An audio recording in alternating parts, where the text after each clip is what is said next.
It's day 3 of the second session of the United Nations Environment Assembly. Delegates from around the world are meeting in Kenya's capital, Nairobi, to brainstorm ways to save the planet. Today, the spotlight fell on the illegal trade in wildlife and saw the launch of a global campaign to tackle poaching. CCTV's Robert Nagila has the details. These delegates agree poaching has reached critical proportions and urgent intervention is needed. Thank you very much. Several species are on the brink of extinction, with Africa's animals the hardest hit. It is estimated about 100,000 elephants were killed on the continent between 2010 and 2012. Around 170 tons of ivory were illegally shipped overseas between 2009 and 2014. Conservationists say a zero-tolerance approach is needed. And there are 3 prongs to this. We have to go hard on enforcement, including tackling corruption. We have to look at local livelihoods, the benefits of wildlife to local people, and we have to deal with the demand. We have to pull down the demand for these illicitly traded products. So there are 3 prongs to this. They're all underway, working right across the illegal supply chain, from source to transit to destination countries. The United Nations Wild for Life campaign has been launched in a bid to get citizens, governments and corporations to work together in the fight against wildlife crime. The meeting seeks to increase collaboration between source, transit and destination countries with contributions from international partners and donors. It is expensive. This is an expensive venture. It's not easy. There's a lot of money which has put in, the patrols which have to be made. The countries are putting in their own resources. We see increasing investment by countries, but we are also also seeing increasing interest by our partners, because the global partners also is concerned. We are seeing European Union, we are seeing UNDP, we are seeing UNEA also at the center of stimulating interest in ensuring that everybody comes on board. China and the United States have already declared they will close down domestic trade in ivory. And ivory prices in China are reported to have dropped by 50% in just 12 months.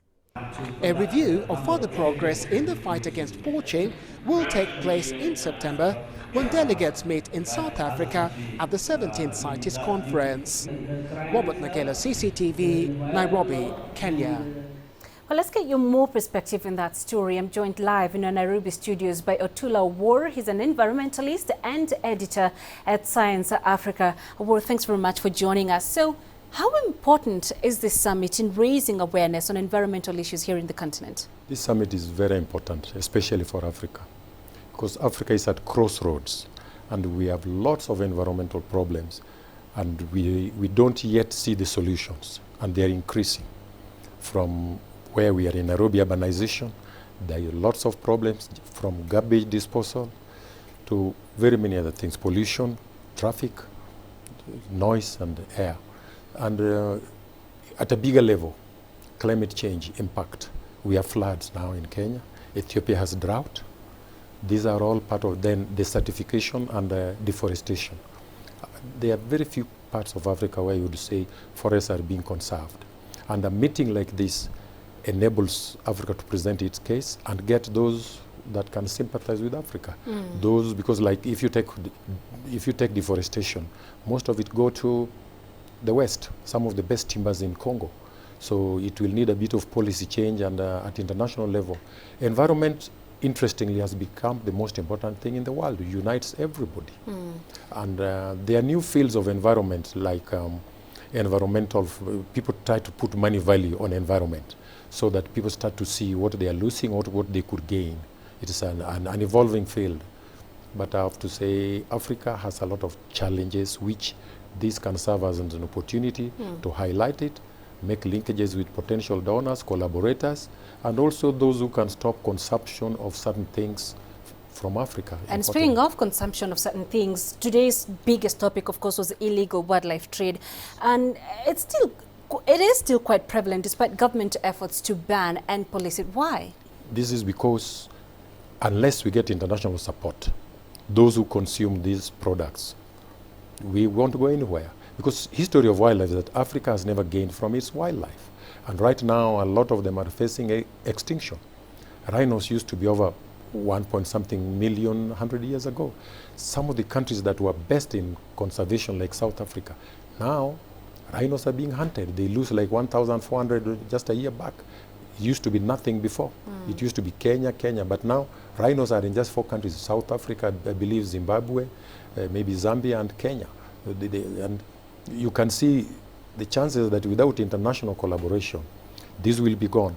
But at a bigger level, Africa's wildlife is not just elephants and rhinos. Although those are good examples of what international collaboration can bring, there are still very many other wildlife aspects which are vanishing. If you just take at country-to-country collaboration, like Kenya and Tanzania, if we are not careful, we can lose our wildebeest, which we call the 8th wonder of the world, 7th or 8th. But we have to collaborate these cross-border species that, leave Kenya, go to Tanzania.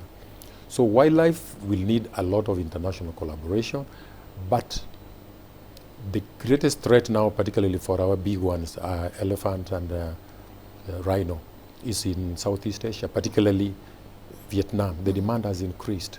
Some governments are really trying in Southeast Asia. And then there's that feeling that the Europeans had a chance to loot Africa. Now they're busy shouting when others want to get their share. But the idea of what happened in Kenya, like burning of ivory, was very good. Because when it was first done, the demand for ivory went down. Then some countries said they were not like Kenya, there are no poaching problems. They wanted to sell the ivory to Japan and China, specifically South Africa, Zimbabwe, Namibia, those countries.